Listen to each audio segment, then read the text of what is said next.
Bom, queria cumprimentar todos os presentes, mais uma vez, os internautas aqui que nos acompanham, por estarem aqui na noite de hoje para mais uma reflexão, para mais um aprendizado. E hoje a nossa reflexão ela vai se basear em torno do tema fé.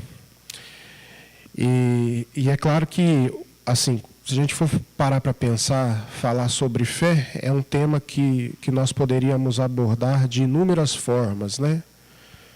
Se viessem aqui 1000 palestrantes, cada palestrante abordaria o tema de uma maneira diferente, porque ele é um tema muito rico, ele é um tema muito vasto e proporciona para nós, em todas as suas formas de abordagem, um esclarecimento que não deixa de fazer parte da realidade do que se trata de fato a fé em nossas vidas. Mas hoje a gente vai se basear para poder refletir, para poder estudar aqui, no livro Pensamento e Vida, pelo Espírito Emmanuel, psicografia de Francisco Cândido Xavier, que vem abordar o tema fé dentro da sua experiência, dentro da sua bagagem evolutiva. E nós vamos aqui trocar em miúdos com o Emmanuel, buscando fazer uma interpretação daquilo que o benfeitor nos traz, né, como ensinamento para todos. Quando a gente fala do tema fé, pode parecer um tanto vago quando a gente confunde fé com cultivo superficial de uma religiosidade. Então, por exemplo, às vezes a gente confunde muito a fé com professar determinada crença religiosa, por frequentar regularmente uma instituição religiosa, seja espírita, seja católica ou evangélica. Então, muitas vezes, o tema fé ele pode ser confundido com uma prática recorrente de frequência, né, dentro de um agrupamento social que se reúne para interpretar questões morais, para interpretar o Evangelho de diferentes formas. Fé não é isso. A fé, como o Espiritismo nos ensina, ela não se trata de um cultivo exterior, de um cultivo social, de uma vivência religiosa que muitas vezes não passa da superfície. Fé é algo íntimo que a criatura humana traz, como uma espécie de confiança inata, que, independente de uma escola religiosa que ela esteja inserida, aquilo ali vai servir para ela como sendo uma bússola, a norteá-la e a direcioná-la para o Criador. Então, fé, a gente percebe que ela é algo instintivo no ser humano.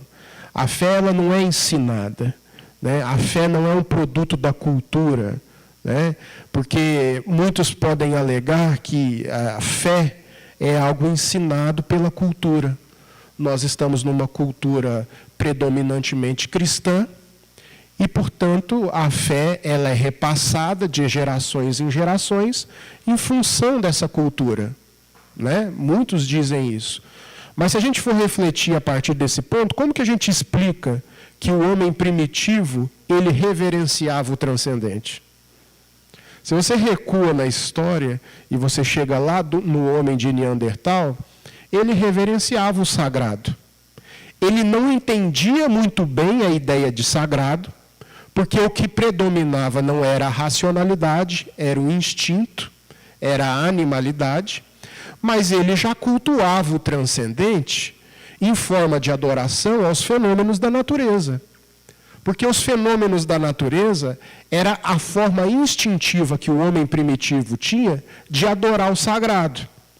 Então era uma tempestade que era reverenciada pelas tribos primitivas, era um trovão que caía e que para aquelas tribos era um sinal da presença divina, era a reverência ao solo, era a reverência ao sol, era a reverência à chuva. Então percebamos nós de que a fé, ela acompanha o homem desde os seus primórdios. Então não pode ser algo ensinado pela cultura.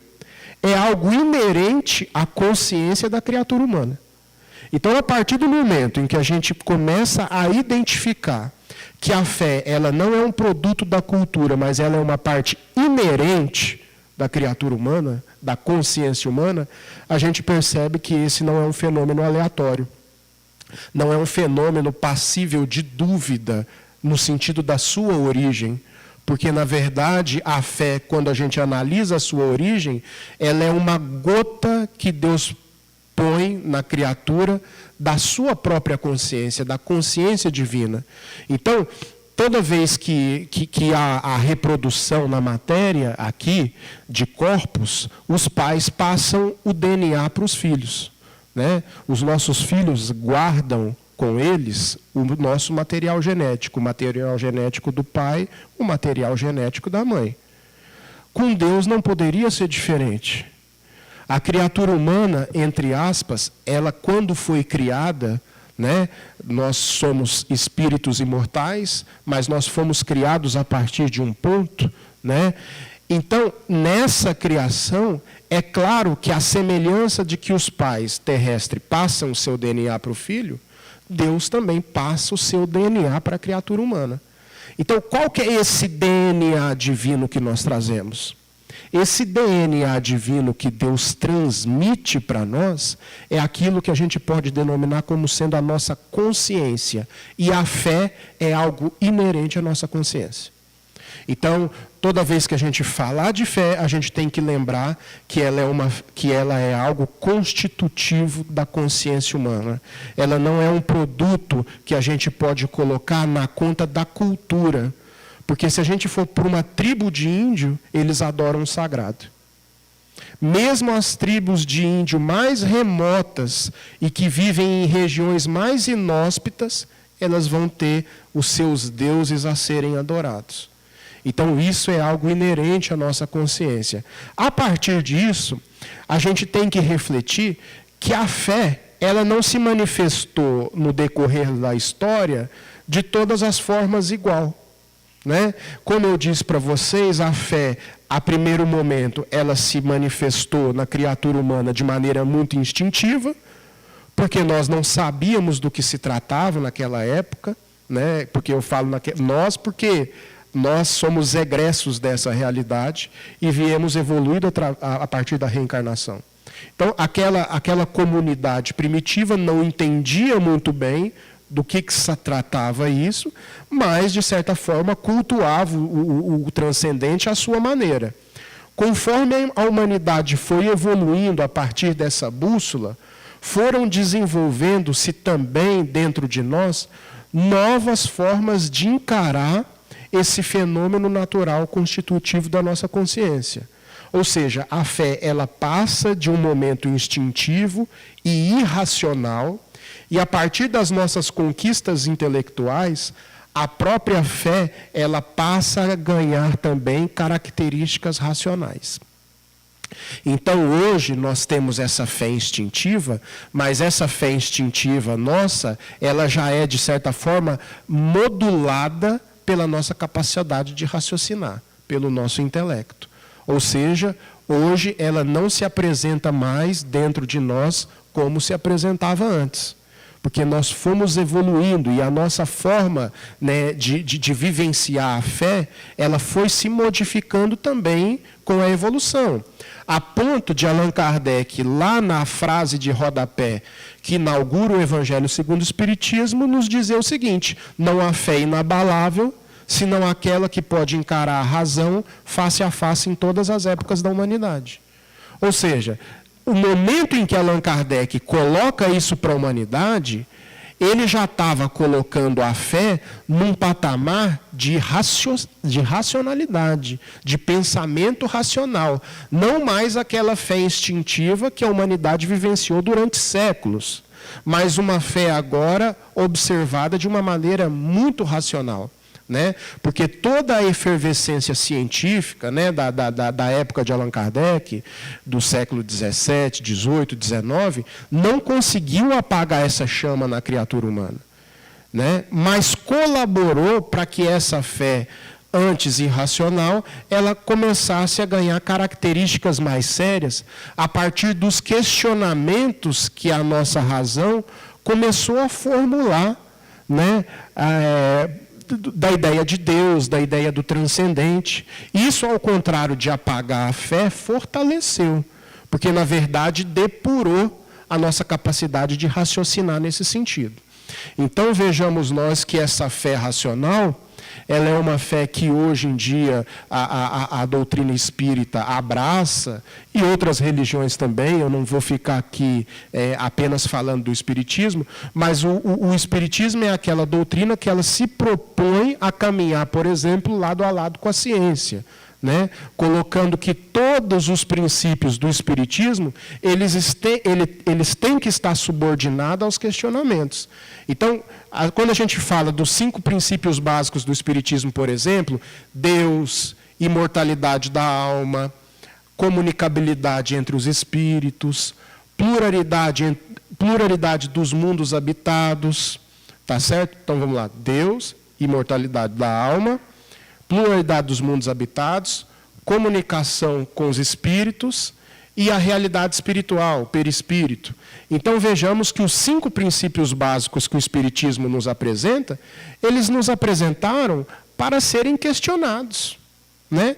Às vezes a pessoa fica com um sentimento de culpa de questionar determinadas ideias apresentadas, porque a gente ainda traz dentro de nós a ideia de pecado, de questionar determinadas questões, mas a doutrina espírita ela é totalmente aberta com relação a isso, porque ela coloca para a gente o seguinte: é a partir do questionamento que você vai conseguir fortalecer a sua fé. Porque sabe o que acontece? Se a gente não questiona, o que ocorre? A fé cega, o fanatismo. E aí a gente cai no automatismo e naquela questão inicial que eu apresentei para vocês, de confundir fé com frequência a esse ou aquele agrupamento religioso. Então, o fanatismo, ele nasce justamente do quê? Da ausência de questionamentos.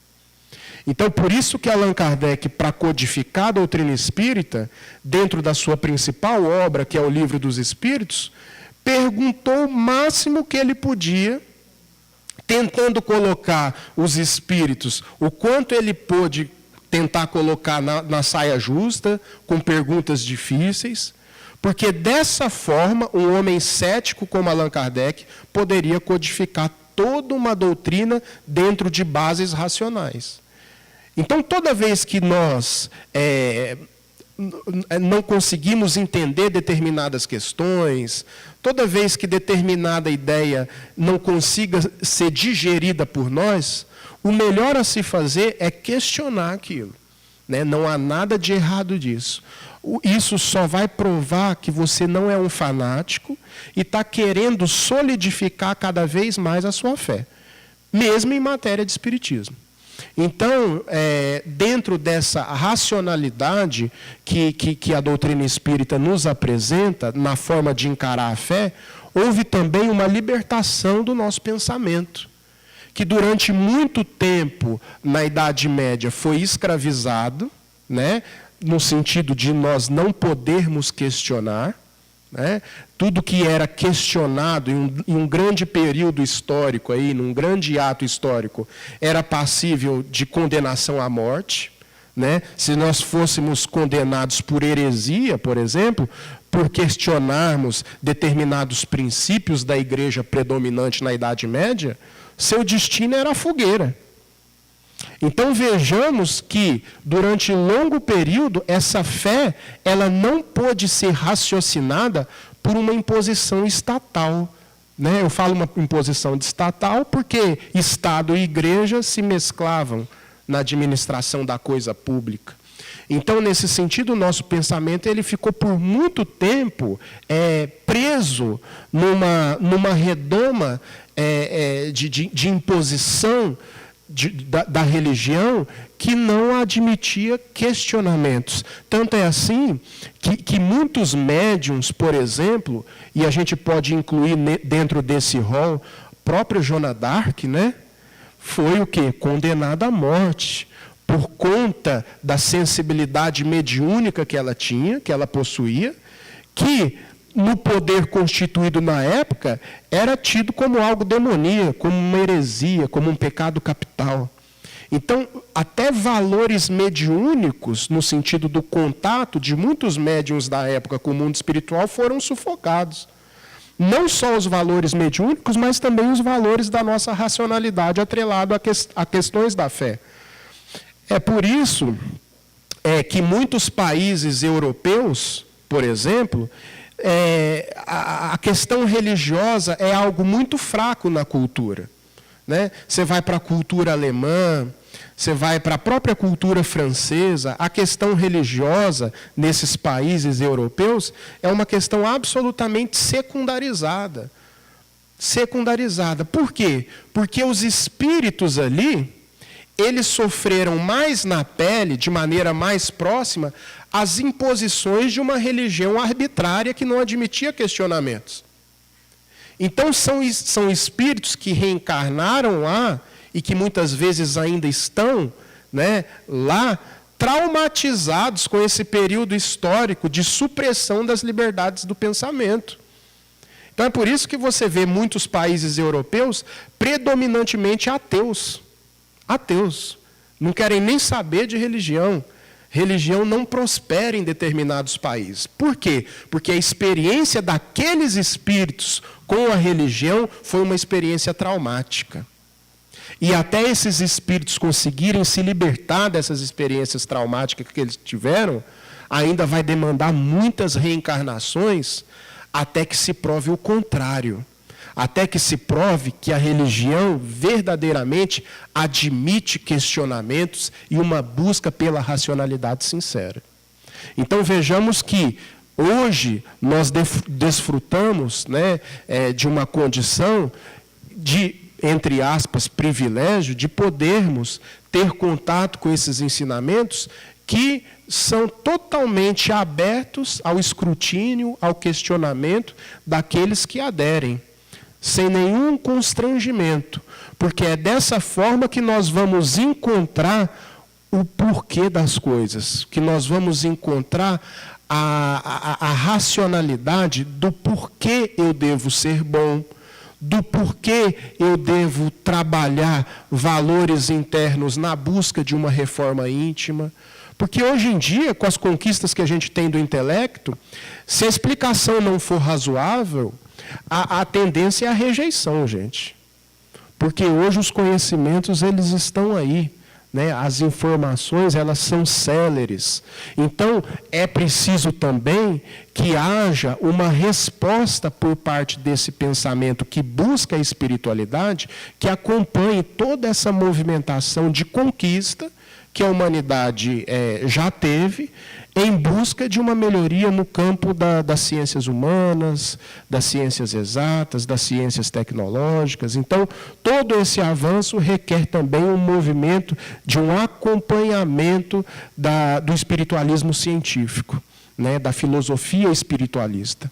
E essa filosofia espiritualista é aquilo que compõe o cerne do pensamento espírita. Então, Emmanuel, na lição 6 aqui do livro Pensamento e Vida, ele vem abordar de uma maneira muito peculiar o tema fé, que eu gostaria de ler com vocês aqui, nesse livro Pensamento e Vida, que eu inclusive recomendo para todos aqui, porque ele trata de muitas questões de uma maneira muito profunda e bela, né, que nos traz muitos ensinamentos. Então eu vou ler aqui e vou comentando com vocês aqui no decorrer da leitura. Né? E se alguém quiser comentar alguma coisa também, sinta-se à vontade, tá, gente? Vamos fazer um estudo um pouco diferente, pode levantar a mão e comentar à vontade, tá bom? Então, o tema fé. E Emmanuel coloca assim, ó, para encontrar o bem e assimilar-lhe a luz, não basta admitir-lhe a existência, é indispensável buscá-lo com perseverança e fervor. Ou seja, o que ele está querendo dizer? Vou comentar trecho a trecho. Né? Para encontrar o bem e assimilar a luz desse bem, não basta admitir a existência, mas é indispensável buscá-lo com perseverança e fervor. Ele está dizendo aqui que fé é algo que você deve buscar fortalecer. Porque se a gente for parar para pensar, chegar num ponto de uma fé, igual Jesus asseverou, que é uma fé que move montanhas, capaz de mover montanhas, é um momento de ápice da fé em que nós ainda não nos encontramos. Eu considero que nós ainda temos uma fé em construção. Tá, gente? A nossa fé ainda está em construção. Por mais que os conhecimentos da imortalidade de Deus nos pareçam muito razoáveis e racionais, deixa uma morte de um parente, de um ente querido repentino acontecer para ver se a gente não baqueia, se a gente não passa. Deixa determinados dramas existenciais nos acontecerem, para a gente poder ver que, mesmo sendo espírita, a nossa fé não é tão sólida assim. Tá? Então é por isso que eu falo que a nossa fé ainda está em construção. Né? Essa fé que veio lá de trás do homem primitivo e até hoje, ela ainda tem um longo período a ser desenvolvida até chegar num patamar de fé ideal. Tanto é assim que determinadas experiências mais trágicas da vida, como eu disse para vocês, é capaz sim de nos tirar do eixo. Por mais conhecimento que nós tenhamos, determinadas experiências pode ser sim capaz de fazer você jogar tudo para cima e não aceitar mais nada disso. Tá? Eu tenho conhecidos que, inclusive, viraram ateus por conta disso. Né? A pessoa, às vezes, pensa assim, é uma maneira infantil de encarar a fé. Porque, às vezes, a pessoa encara a fé dessa forma. Eu vou buscar ser bom, eu vou buscar dar o melhor de mim, mas, em contrapartida, eu quero que tudo na minha vida se resolva também. Inconscientemente, é esse o movimento que a gente faz. O movimento de fé que a gente cultiva ainda é um movimento de barganha.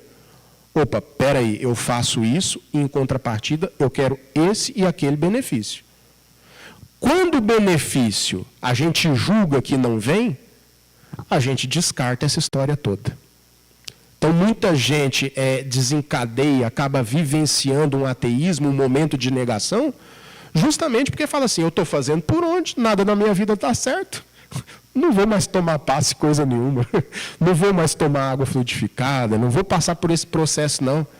Quer dizer, que momento é esse evolutivo? Um momento de infância, em que a criatura ela barganha com Deus de maneira consciente ou de maneira inconsciente.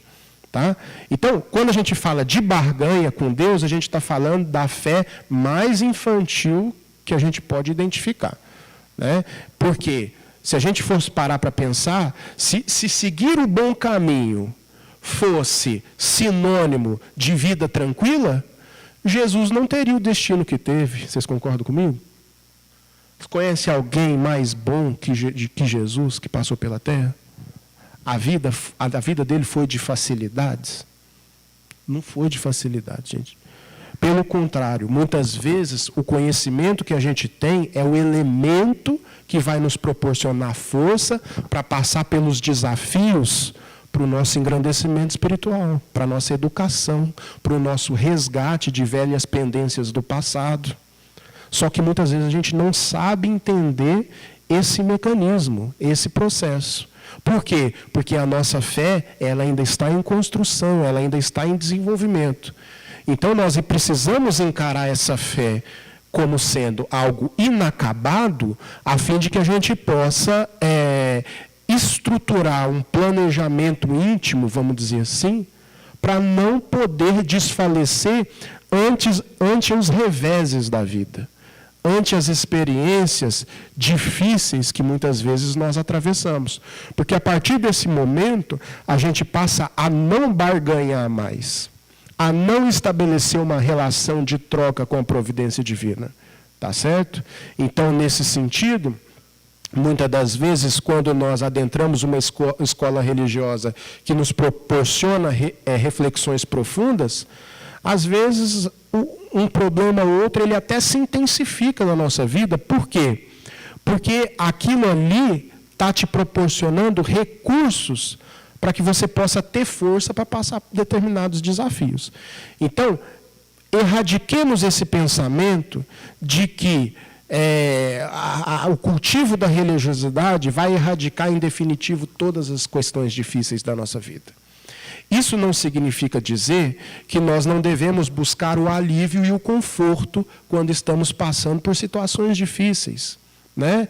Então, a doutrina espírita, nem Jesus prometeu cura para ninguém, mas alívio para que a gente possa passar pelas nossas dificuldades, né? No Evangelho de João, se eu não me engano, Jesus ele diz: vinde a mim todos vós que estáis fracos e sobrecarregados, que eu vos aliviarei. Olha a palavra alívio. Jesus ele promoveu muitas curas no Evangelho, mas ele não prometeu nenhuma. O que Jesus prometeu foi alívio. Vinde a mim todos vós que estáis fracos e sobrecarregados, e eu vos aliviarei. Não eu vos curarei, eu vos aliviarei. Então, a questão da gente encarar esses movimentos não como sendo a remoção de problemas, como um passe de mágica, mas como um alívio para as nossas questões íntimas, um alívio para que a gente possa lidar com questões desafiadoras da vida, é muito mais maduro do que o contrário. Tá certo? Então, Emmanuel prossegue aqui. Deixa eu acelerar, porque o tempo está acabando. Ninguém pode duvidar da eletricidade, mas para que a lâmpada nos ilumine o aposento, recorremos a fios condutores que lhe transportem a força, desde a aparelhagem da usina distante até o recesso de nossa casa. A fotografia é hoje fenômeno corriqueiro. Contudo, para que a imagem se fixe na execução do retrato, é preciso que a emulsão gelatinosa sensibilize a placa que a recebe. A voz humana, através da radiofonia, é transmitida de um continente a outro com absoluta fidelidade. Todavia, não prescinde do redemoinho eletrônico que, devidamente disciplinado, lhe transporta as ondulações. Não podemos, desse modo, plasmar realização alguma sem atitude positiva e confiante. Entretanto, como exprimir a fé? Indaga-se muitas vezes. A fé não encontra definição no vocabulário vulgar. É força que nasce da própria alma, certeza instintiva na sabedoria de Deus, que é a sabedoria da própria vida. Palpita em todos os seres, vibra em todas as coisas, mostra-se no cristal fraturado que se recompõe humilde e revela-se na árvore decepada que se refaz gradativamente, entregando-se às leis de renovação que abarcam a natureza. Olha aqui, ele coloca que a fé existe até em reinos anteriores da natureza, né? Desde uma árvore que é decepada e se recompõe, até de um cristal fraturado que também, através de processos geológicos, vai se recompondo através dos milênios, né? Ele associa a fé a esse movimento natural. Todas as operações da existência se desenvolvem de algum modo sob a energia da fé. Confia o campo no vigor da primavera e cobre-se de flores. Fia-se o rio na realidade da fonte e dela não prescinde para sua caudal larga e profunda. A simples refeição é para o homem espontâneo ato de fé. Alimentando-se, confia ele nas vísceras abdominais que não vê. Olha que interessante, ele coloca que mesmo se a pessoa se diz desprovida de fé, ela tem que dar atos de fé todo dia. Porque a falta de fé na providência divina, ela passa simplesmente a ser transferida para outra coisa. Porque o ser humano ele precisa, né, ele tem essa carência a ser preenchida, e é uma carência inata. Né? E aí ele fala que a gente dá prova de fé todo dia. Quando a gente se alimenta, por exemplo, você confia que o seu intestino, você confia que o seu estômago vai processar, né, a comida que você ingeriu. Né? A gente confia todo dia, a gente tem fé, a gente tem uma fé automática de todos os dias. Né? Hoje já está à noite, mas a gente tem fé que amanhã a gente vai ter um solzinho brilhando para nós. Então, Todo dia a gente tem que confiar em alguma coisa e essa necessidade de confiança ela já é automática. Então o que ele está querendo dizer assim é que vida sem fé não existe. Porque fé em alguma coisa a gente há de ter, ainda que seja nas coisas mais banais do nosso dia a dia. Tá certo? Então ele continua assim: todo êxito da experiência social também resulta da fé que a comunidade empenha no respeito às determinações de ordem legal que lhe regem a vida. Ninguém abre um negócio para dar errado. Né? A pessoa abre um comércio, abre uma loja, tem algum empreendimento, também com um sentimento de fé de que aquilo vai dar certo, senão não abriria. Utilizando-nos conscientemente de semelhante energia, é-nos possível suprimir longas curvas em nosso caminho de evolução. Ou seja, sabendo se utilizar desse sentimento, a gente consegue superar muitos desafios na nossa jornada evolutiva, desse sentimento íntimo de fé, que move a vida, na verdade. Para isso, seja qual for a nossa interpretação religiosa da ideia de Deus, é imprescindível acentuar em nós a confiança no bem para refletir-lhe a grandeza. Recordemos a lente e o sol. O astro do dia distribui equitativamente os recursos que dispõe, convergindo-lhe, porém, os raios com a lente comum, dele auferimos poder mais amplo. O bem eterno é a mesma luz para todos, mas concentrando-lhe a força em nós por intermédio de positiva segurança íntima, de certo com mais eficiência retrataremos a sua glória. Busquemo-lo, pois, infatigavelmente, sem nos determos no mal. Todo tronco podado oferece frutos iguais àqueles que produzia antes do golpe que o mutilou. A fonte alcança o rio, desfazendo-se no próprio seio a lama que lhe atiram. Sustentemos no coração as águas vivas do bem inexaurível. Procuremos a boa parte das criaturas, das coisas, dos sucessos que nos cruzem a lide cotidiana.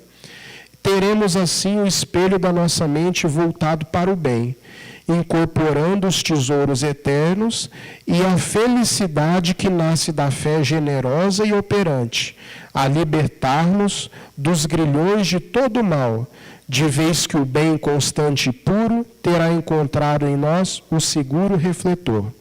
E aqui, gente, ele termina dizendo que a fé ela acaba desencadeando no bem, né? Porque, segundo o apóstolo Paulo, fé sem obras é morta. Então, se a gente for parar para analisar, a última instância da fé é a caridade. Né? Quando o apóstolo Paulo fala a fé sem obras é morta, ele está falando assim, a consequência natural de todo o processo evolutivo, dessa dinâmica divina, desse DNA divino que nós trazemos conosco, se desenvolvendo ao longo do tempo, é o exercício da caridade. Né? Porque senão nenhuma dessas reflexões passa a fazer sentido nas nossas vidas. Né? Aí a gente volta àquela questão que a gente trabalhou no início da nossa fala, que sem essa consequência natural da fé, a gente acaba caindo num automatismo de vivência religiosa superficial. Então, o que a fé em mim tem proporcionado de ações novas que beneficiem aquele que me cerca? Que bem, que trabalho voluntário, que ação que eu faço de forma a levar a outrem algo que seja consequência de uma reflexão de que isso é para mim uma necessidade. Quando a gente passa a pensar nesse sentido, a gente vê que essa fé ela já começa a se desdobrar em obras em nossas vidas. Agora, quando a gente fica muito preso a questões do intelecto, a gente também começa a a gente passa a correr um risco muito grande de ficar preso ali em reflexões improdutivas, inoperantes. E nós acabamos apodrecendo nesse processo evolutivo, porque toda correnteza de água que se estanca, que para em um poço, apodrece. Então, a fé, com obras é aquilo que vai dar dinamismo a essa corrente de água, fazendo com que ela não apodreça em si mesma. É por isso que eu me lembro de uma frase que Emmanuel diz para o Chico, ali na sua produção psicográfica, que deixou para nós 412 livros aí, muito ricos em conteúdo. Ele diz para o Chico, Chico, a gente tem um longo trabalho pela frente de produção literária aí para conscientizar as pessoas e a nós mesmos, mas não basta escrever livros, ele diz para o Chico, é preciso formar leitores. O que ele estava querendo dizer com isso? Os leitores, eles seriam formados a partir do exemplo daquele que estaria produzindo aqueles livros. Então, é a partir da fé que se reflete em obras, que realmente aquele conteúdo produzido ganharia aderência, porque senão soaria como incoerência. Então é por isso que a vida dele foi uma vida impecável, de forma que muitas pessoas chegaram aos livros do Chico Xavier através, primeiramente, do exemplo de humanidade, que ele mostrou para a humanidade, para a sociedade. Então, a partir desse momento, muitas pessoas se simpatizaram até mesmo com a ideia do espiritismo, porque eu considero a figura do Chico Xavier, o espiritismo no Brasil, podendo ser classificado como uma divisão assim entre antes e depois de Chico Xavier. Então, depois do Chico Xavier, uma nova imagem na consciência das pessoas começou a se formar do que se tratava de espiritismo. Porque até pouco tempo atrás era preconceito puro. Ainda existe muita ignorância nesse sentido. Mas o Chico Xavier ele veio aclarar que a proposta espírita é uma proposta genuinamente cristã, a partir da sua vivência, e não da obra que ele produziu. Ou seja, a obra do seu exemplo, mas não a obra literária e intelectual que a gente tem contato com ela até hoje. Então, nesse sentido, o desencadeamento da fé é a caridade, né? E aí, eu poderia refletir um pouco mais sobre essa caridade, mas o nosso tempo ele é exíguo, né? Ali já bateu, mas eu espero que a mensagem ela tenha ficado mais ou menos claro para nós. Que Jesus ele possa nos abençoar, que essa reflexão ela possa ter ajudado em alguma coisa, a aclarar um pouco mais esse ou aquele ponto sobre o tema. Agradeço a paciência de todos, muita paz e até a próxima.